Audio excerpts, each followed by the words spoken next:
हमारे फेस्टिवल से बहुत सारे हमारे रूटीन सेट हो जाते हैं। तो सावन का महीना शुरू होने वाला है और इसी तरीके से बारिश का मौसम है तो डीप क्लीनिंग बनती ही है।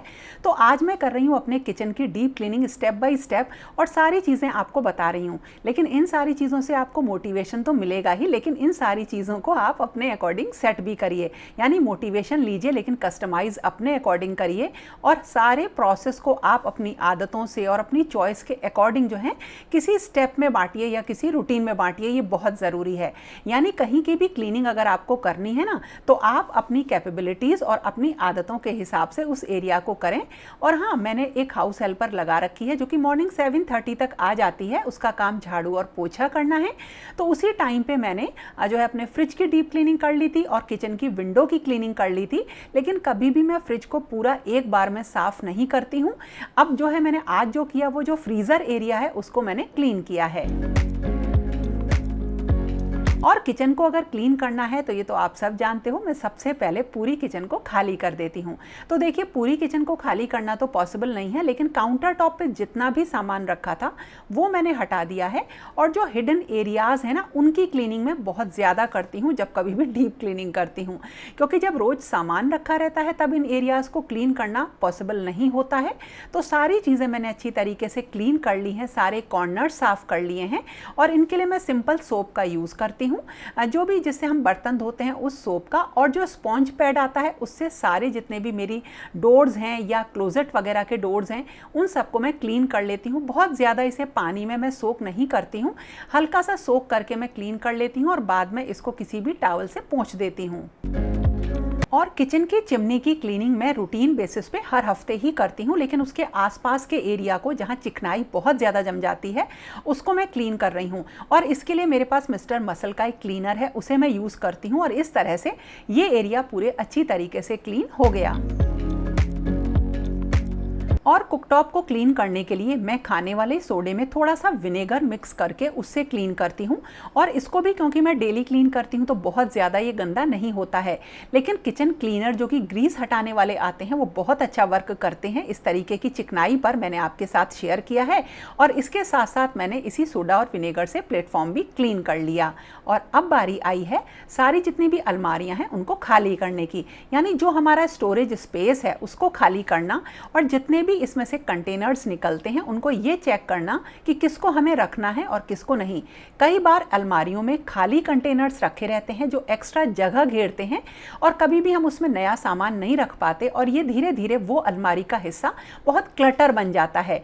और उसके बाद जितनी भी अलमारी है जब सामान निकल जाएगा उसकी परफेक्ट क्लीनिंग स्पॉन्ज से अच्छी तरीके से क्लीन करना, फिर उसके बाद टाल से पोंछ देना, ताकि अच्छी तरीके से इसमें जब कभी भी हम सामान रखें तो कोई भी कीड़े लगने की प्रोबेबिलिटी ना हो। और इसी के साथ चींटियों का स्प्रे और दीमक का स्प्रे भी छिड़क देना इसी टाइम होता है। अब जितना भी सामान निकला है इन सबको अब वॉश करना है। लेकिन इसमें से बहुत सारे आइटम सिरेमिक के होते हैं, कुछ वुडन आइटम्स होते हैं और कुछ होते हैं ब्रास के आइटम्स। इन सबको मैं अलग अलग करके ही वॉश करती हूँ क्योंकि सबके क्लीनर अलग अलग हैं।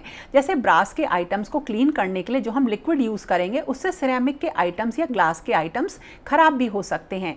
तो सबसे पहले देखिए, जितने भी आइटम्स हम क्लीन करेंगे उसमें एक चीज़ और है, ऑयल केन्स। ऑयल केन को क्लीन करने के लिए मैं सोडा और विनेगर का ही यूज़ करती हूँ, सोक करके रख देती हूँ और फिर थोड़ी देर बाद इन्हें क्लीन करती हूँ। बिल्कुल अच्छी तरीके से ये चमक जाती हैं। और अब स्टेप जो आया सफाई का, उसके लिए एक बहुत ज़रूरी चीज़ है और वो है डिश ड्राइंग मैट की। इससे कभी भी जो सिरेमिक कांच का सामान होता है वो अपनी जगह से नहीं हटता है और इस तरह से सारी चीज़ें काफ़ी देर तक इसी पे सूखती रहती हैं। किचन की क्लीनिंग से पहले मैंने ब्रेकफास्ट करवा दिया था सबको और अब लंच की बारी थी। तो जब इतना सारा काम फैला रहता है और बीच में हमें लंच बनाना होता है तो चिड़चिड़ाहट आती है और ऐसा लगता है कि बहुत सारा काम फैल गया। लेकिन ऐसा नहीं है। अगर हम ये सोचते हैं कि ये काम हमको करना है और हम अपनी कैपेबिलिटी के हिसाब से आराम से कर लेंगे तो कभी कभी बड़बड़ाहट या चिड़चिड़ाहट नहीं आएगी। तो अपने आप को शांत रखना बहुत ही ज़्यादा ज़रूरी है। हमारा काम है, हम आराम से कर लेंगे, खुश होकर करेंगे, थोड़े सॉन्ग्स वगैरह लगा के करेंगे तो और मज़ा आएगा। और इसकी पहचान ऐसे होती है कि जब ये काम आपके सामने दोबारा आएगा ना, तो आपको बोझ या आलस नहीं लगेगा, बल्कि आपको ऐसा फील होगा कि चलो इस काम को निपटा देते हैं। यानी कि इसका मतलब ये है कि जब ऐसा फील होने लगे तो आप समझ जाइए कि अब आपके अंदर वो पेशेंस आ चुका है और अपने आप को खुश रखने की कला भी आपके अंदर आ चुकी है। और अब बारी आती है सारे नाइफ्स को, सीजर्स को और चॉपिंग बोर्ड्स को क्लीन करने की। इनको तो हमें भूलना ही नहीं है।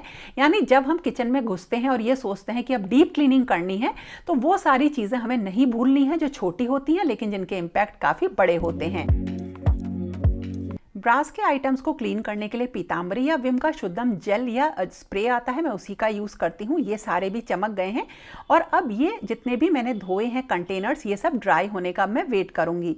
और जब तक ये ड्राई होंगे तब तक मैं कर लेती हूँ डीक्लटरिंग। बहुत ज़रूरी स्टेप है और ये तो मेरी किचन में एक ऐसा प्रोसेस है जो रेगुलर चलता है।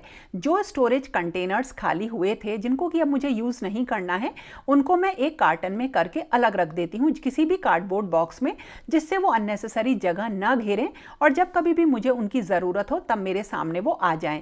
और ये सारे कार्टन्स में रखती हूँ या कार्डबोर्ड बॉक्सेस रखती हूँ अपनी ग्रोसरी वाली अलमीरा में। आज मैंने उसको भी खाली किया क्योंकि नया सामान आएगा, लेकिन उससे पहले एक बार ये चेक कर लेना होता है कि हमारे पास क्या है। और क्योंकि ये बरसात का टाइम है तो इसमें मतलब बहुत बार चांसेस ऐसी होती हैं कि कीड़े लग सकते हैं, तो मुझे वैसे भी सारे आइटम्स चेक करने थे। ये वैसे पैकेट्स में हैं तो कभी इनमें कीड़े वगैरह नहीं लगते हैं, लेकिन कुछ ऐसे मसाले होते हैं या कुछ ऐसी चीज़ें होती हैं जिनमें इन सारी चीज़ों की प्रोबेबिलिटी या संभावना ज़्यादा हो जाती है। तो ये तो मैंने कर लिया और किचन की क्लीनिंग ख़त्म हो गई और अब बारी आती है इस सारे सामान को रखने की।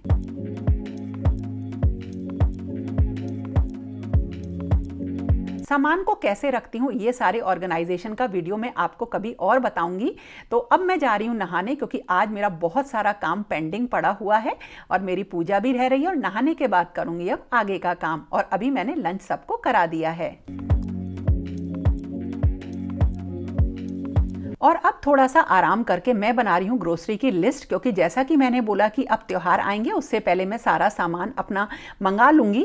और इस लिस्ट को बनाने का मेरा बड़ा एक इंटरेस्टिंग स्टेप है, अलग ही वीडियो में बताऊँगी।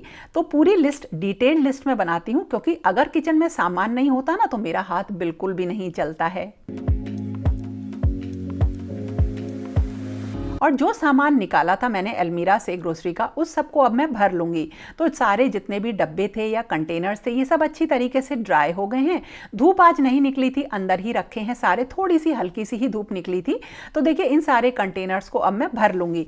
धीरे धीरे जो है ये सारी चीज़ें हम अपने व्यवहार में लाते रहते हैं और सीखते रहते हैं। इन्हीं में एक स्टेप है लेबलिंग का। जितने भी कंटेनर्स हैं अगर उनमें सामान नहीं दिख रहा है तो लेबल ज़रूर करिए। बहुत तरीके के लेबल आजकल मार्केट में आते हैं।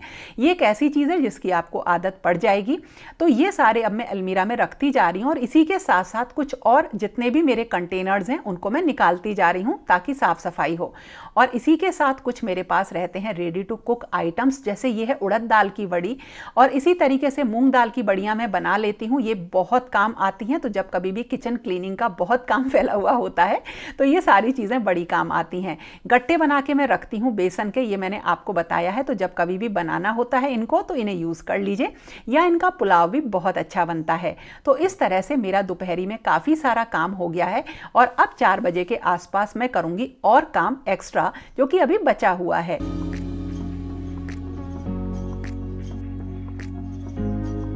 अब बारी आई बास्केट्स की। देखिए बास्केट्स को क्लीन करना इसलिए भी ज़रूरी है कि मैं इनमें लाइनिंग बिछाती हूँ। तो कई बार लाइनिंग्स के बीच में और बास्केट के बीच में भी गंदगी जमा हो जाती है। और कुछ पुरानी बास्केट्स होती हैं जिनमें जंग वगैरह लग जाती है, जो मेटल की होती हैं, उनको साफ़ करना रहता है। मैं इन सबको दोबारा पेंट कर लेती हूँ और फिर से ये सालों साल चलने को तैयार हो जाती हैं। अब देखिए शाम के टाइम बिल्कुल अब मुझे फिर से करनी थी थोड़ी सी डीक्लटरिंग, क्योंकि अब मैंने ड्रॉर्स वाला जो सेक्शन था उसको ओपन कर लिया था। तो कुछ पुराने जो बर्तन हैं उन्हें हटाया, जो खराब बर्तन हैं जैसे ये कुकर है इसको हटाया है, इसको सही करके मैं रखूँगी अंदर। और इसी के साथ साथ एक जैसे आइटम्स को एक जगह रखना ये बहुत ही ज़्यादा ज़रूरी है। इस वाली ड्रॉर में मेरे सारे बेकिंग के आइटम्स रहते हैं और देखिए इस तरीके से बास्केट्स में मैंने सारे एक जैसे आइटम एक बास्केट में रख लिए हैं। और अब इनको किसी भी ड्रॉर में रखना बहुत आसान हो जाता है और इसे एक्सेस करने में भी बहुत आसानी होती है। जो जिपलॉक बैग्स होते हैं ये मेरे बहुत काम आते हैं, मैंने आपको वीडियोस में बताया ही हुआ है। छोटी छोटी कलर की और एसेंस की ये बॉटल्स हैं, इन सबको मैंने जिपलॉक बैग में करके रख दिया है, ना ये गंदी होंगी और ना ये इधर उधर गिरेंगी। और अब देखिए बहुत ज़रूरी चीज़, हम शेल्फ्स में बिछाते हैं कुछ लाइनर्स, लेकिन कभी कभी ऐसा होता है इन लाइनर्स का मतलब हम बहुत अच्छा यूज़ नहीं कर पाते बल्कि जल्दी बिगड़ जाते हैं। जैसे देखिए ये चेक वाला लाइनर था, ये मैं ड्रॉर्स में बिछाती हूँ, यहाँ जब बिछाती हूँ तो ये सरकता है, इसीलिए मैंने डाइनिंग टेबल के पुराने मैट्स को एक डबल साइडेड टेप से चिपका के यहाँ रख दिया है इस तरह से, और अब कोई भी सामान नहीं गिरेगा। और इसके ऊपर मैंने सारे इलेक्ट्रिकल आइटम्स एक जगह रख दिए हैं, तो जब कभी भी इलेक्ट्रिकल आइटम्स आपको लेने हो, क्योंकि अब बहुत सारे हो जाते हैं तो सारे एक जगह मिल जाते हैं। और कुछ आइटम्स ऐसे होते हैं जिन्हें हम खोल देते हैं, जैसे देखिए सॉस के पैकेट्स हैं या बहुत सारे हमारे पास चीज़ों के पैकेट्स होते हैं, उन सबको मैं इस तरीके से एक कंटेनर में रख लेती हूँ। ये टपरवेयर का कंटेनर है, देखिए इनको मैंने हटा दिया है। अब इनके अंदर मैंने ये सारे पैकेट्स रख दिए और ये अब अपनी जगह से बिल्कुल भी नहीं गिरेंगे। और इसी के साथ साथ बहुत सारे जो बैग्स होते हैं जैसे वेजिटेबल बैग्स हैं, इन सबको भी मैं इन्हीं डब्बों में रखती हूँ। और एक बार मैंने अपना जो घी का डब्बा था वो खोल दिया था, लेकिन उसे भरा नहीं था, जिसकी वजह से वो ड्रॉर में फैल गया था। तब से मुझे ये आदत पड़ गई है कि कोई भी सामान जब अगर खुल जाता है तो मैं इसे किसी बॉक्स में रखती हूँ। अब देखिए ये जो सब्जियों के बैग हैं, आज फ्रिज खाली हुआ है, साफ हुआ है, तब इनकी ज़रूरत पड़ेगी तो इधर उधर की बजाय ये मुझे एक जगह बिल्कुल अच्छी तरीके से रखे हुए मिलेंगे। इस तरह से हम चीज़ों की यूटिलिटी बहुत बढ़ा लेते हैं।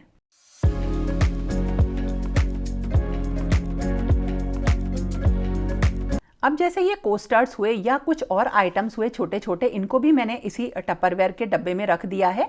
और जो किचन क्लीनिंग के टूल्स हैं या कुछ स्प्रे नोजल्स वगैरह हैं, वो भी मैंने इसी में भर के रख दी हैं। तो अब एरिया आता है वो जो बिल्कुल आपके हाथ के नीचे होता है, यानी जब हम खाना बनाते हैं तो गैस के नीचे की जो ड्रॉर होती है उसे ज़्यादातर मैं कुछ ऐसे सामान के लिए यूज़ करती हूँ कि अगर कोई और किचन में आए तो उसे इस ड्रॉर को खोलने की ज़रूरत ना पड़े। जैसे नैपकिन्स हुए या कुछ चीज़ क्लॉथ हुआ और छोटे मोटे डब्बे हुए या नैपकिन्स वगैरह हुए, वो सब यहाँ पे रहते हैं। एक सेक्शन खाली रहता है ताकि कुछ भी अगर मुझे रखना हो तो मैं ड्रॉर खोल के आसानी से रख सकूं। ट्रांसपेरेंट शीट्स बहुत काम आती हैं। ये डाइनिंग टेबल की मैट्स होते हैं जो ट्रांसपेरेंट हैं। अगर आप लाइनर्स नहीं बिछाना चाहते हैं, कोई पेपर बिछाना चाहते हैं, गिफ्ट रैप पेपर बिछाना चाहते हैं अपनी अलमारियों में, तो उसे बिछा के उसके ऊपर से आप इसे रख देंगे तो वो पेपर कभी भी गंदा नहीं होता है। एक चीज़ और मैं आपसे कहती हूँ कि जितने भी वुडन आइटम्स हैं किचन में मिनिमम यूज़ करिए, लेकिन अगर उन्हें आप यूज़ कर रहे हैं तो उन्हें अच्छे से सॉल्ट से, नमक से साफ़ करिए और फिर थोड़े से पानी से साफ़ करके उन्हें धूप ज़रूर दिखाइए। इन आइटम्स को अब थोड़ी देर धूप निकली है ना, उसमें रखने जा रही हूँ। और जो किचन के टॉवल्स हैं, स्क्रबर हैं या स्क्रब पैड्स हैं, उन सबको मैं हमेशा, ऐसा होता है कि रेगुलर लेवल पे मैं जो हूँ उनको अब किसी भी गर्म पानी और डिटर्जेंट से वॉश करती हूँ। आप लोग वीडियोस में देखते हो। तो आज क्लीनिंग हो रही थी तो शाम के टाइम मैंने ये सारी चीज़ें भी अच्छी तरीके से सोक करके रख दी हैं और इन्हें मॉर्निंग में मैं वॉश कर दूंगी। किचन में अगर आपको साफ सफाई रखनी है ना तो एक हाथ में तौलिया ज़रूर होनी चाहिए। जैसे ही आपके हाथ गीले होते हैं आप उनको एकदम से पोंछिए, क्योंकि अगर आप उन हाथों से किसी भी चीज़ को छूते हैं तो वो भी गंदी हो जाती है। तो ये एक बहुत अच्छा टॉवल हैंगर आता है, मेरे पास बहुत पुराना है। इसमें एक यहाँ पे लटका रहता है कोई भी कपड़ा, नैपकिन या ऐसा जिसमें कि सोक अच्छे तरीके से, अगर हम गीले हाथ जल्दी में भी पोंछते हैं तो अच्छे से सोक हो जाएं। तो इस तरह से हम छोटी सी चीज़ से एक बहुत बड़ी सफाई कर लेते हैं। और अब बारी आई डिनर बनाने की, जो तो मतलब अब थोड़ी सी जल्दी थी और काफ़ी थकान भी हो रही थी। तो इस टाइम पे काम आते हैं कुछ बढ़िया से किचन टूल। देखिए ये किचन टूल है, बहुत ही बढ़िया है, इसे मैं यूज़ कर रही हूँ। मतलब हो गया टाइम, 1-2 महीने हो गए हैं इसको। देखिए क्यों मैं यूज़ कर रही हूँ, मुझे लच्छा पराठा बनाना था अब और मुझे कुछ बनाने का मन नहीं था, तो मैंने स्टूल को लिया और इस तरह से देखिए इसकी पतली पतली पट्टियाँ काट ली। वैसे तो ये नूडल्स बनाने के काम में आता है, क्योंकि जो इससे पट्टियाँ कटती हैं वो बिल्कुल पतली कटती हैं, लेकिन जो मैंने ये पराठा टाइप बना रही हूँ ना, इसके आटे में वैसे मैंने बस नमक मिलाया है, मोयन नहीं मिलाया है। इसे अच्छे से कट करके रोल किया और बिल्कुल उसी तरीके से जैसे लच्छा पराठा बनाते हैं ना, उसी तरीके से इसकी लोई बना के हम थोड़ा सा मोटा इसको बेल लेंगे और सेक लेंगे। सेकने के लिए जब कभी भी पराठे वगैरह होते हैं या कोई ऐसा आइटम जिसमें घी ज़्यादा लगता है, मतलब उसे सेकने के लिए मैं फ्राइंग पैन का यूज़ करती हूँ, क्योंकि तवे पे साइड में से गिरता रहता है। ये बड़ी ही अच्छी टिप है, ध्यान रखिएगा।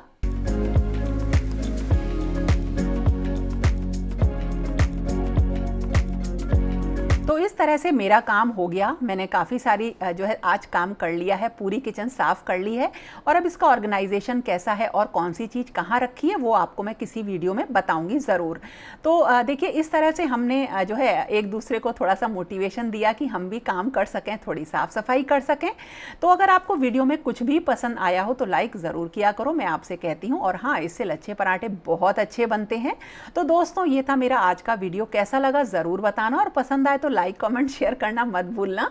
और फिर मिलेंगे एक नए और इंटरेस्टिंग वीडियो के साथ। तब तक के लिए okay friends, thank you and bye bye.